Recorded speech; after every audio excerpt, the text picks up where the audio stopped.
ساتوی پسرو وینو دا د شهیدانو کور دا د باتورانو کور دا د باتورانو کور دا د باتورانو کور دا د باتورانو کور ساتوی پسرو وینو دا د شهیدانو کور دا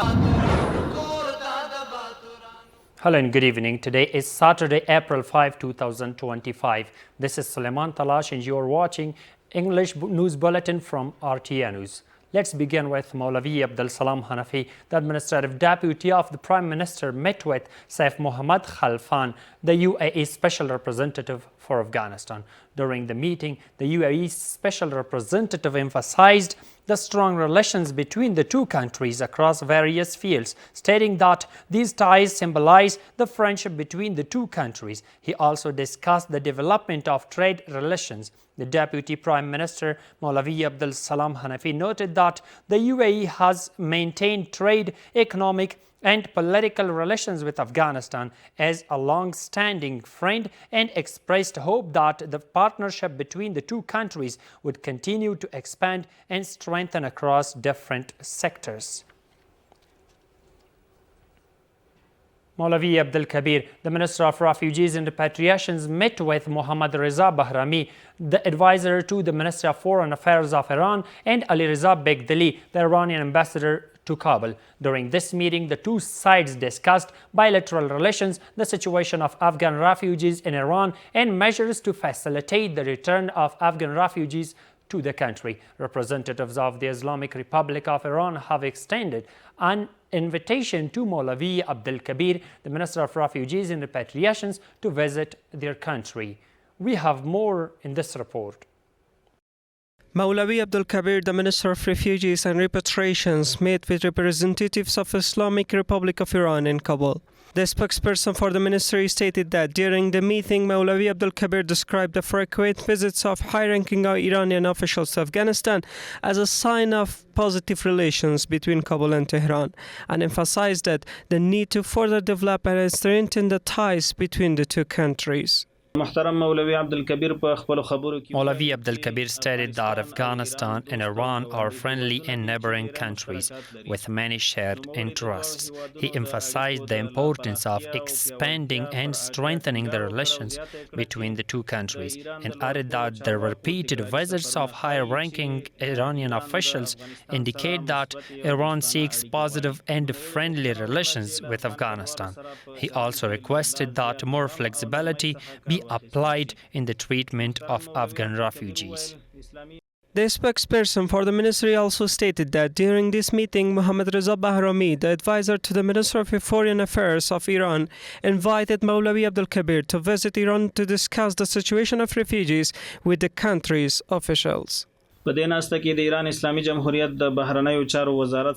this meeting, Mohammad Reza Bahrami, the advisor to the Ministry of Foreign Affairs of Iran, invited Maulavi Abdul Kabir to visit Tehran and mentioned that before the trip, they would share their plans to reach an agreement on the process of repatriation of refugees. This approach would make a fundamental contribution to improvement. Practical and continuous cooperation in this regard can help address existing challenges and create better conditions for Afghan migrants in Iran.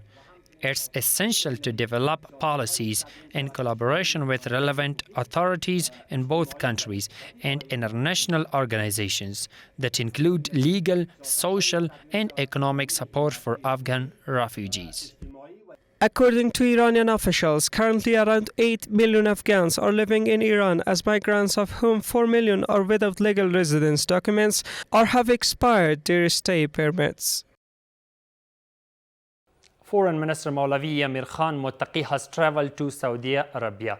The spokesperson for the Islamic Emirate, Maulavi Zabihullah Mujahid, described this visit as a significant step toward further strengthening and positive relations between the two countries. According to Mr. Mujahid, the dignified reception and high protocol afforded to Mr. Muttaqi by the Saudi Arabian authorities illustrate the good intentions and positive relations of that country.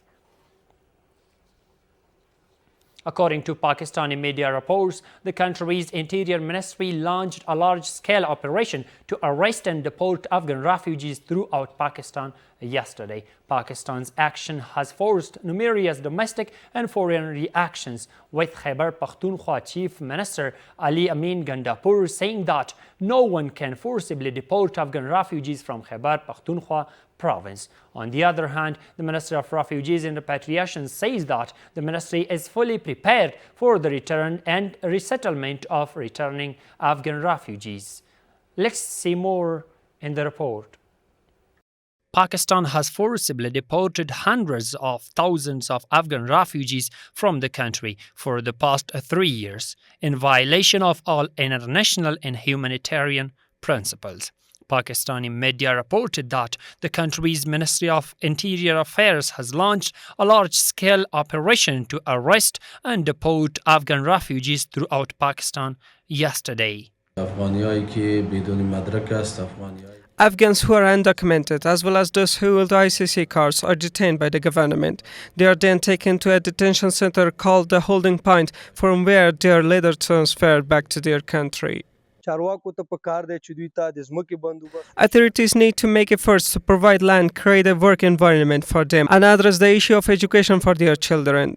These are fundamental matters that require attention so that people can voluntarily return to the country while they choose to do so. The United Nations Human Rights condemned Pakistan's decision, calling it a clear violation of all international migration laws. At the same time, the Chief Minister of Khyber Pakhtunkhwa, Ali Amin Gandapur, said in a press conference regarding the deportation of Afghan refugees that no one can forcibly deport Afghan refugees from this province until they have made their full preparations.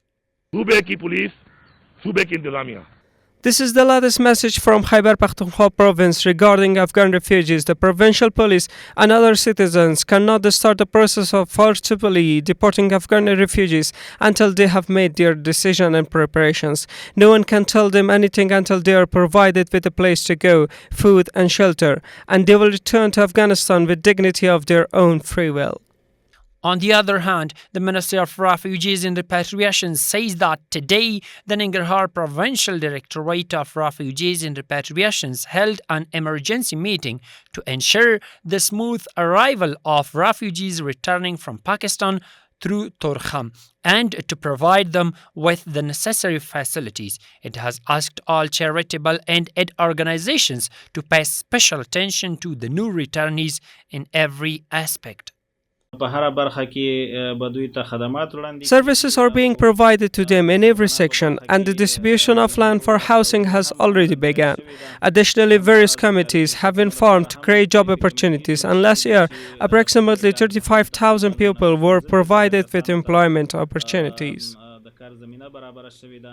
This comes at a time when the Pakistani government launched a large-scale operation to arrest Afghan refugees in the country yesterday, with the deadline set for the return of Afghan refugees approaching, during which dozens of refugees were reported to have been arrested.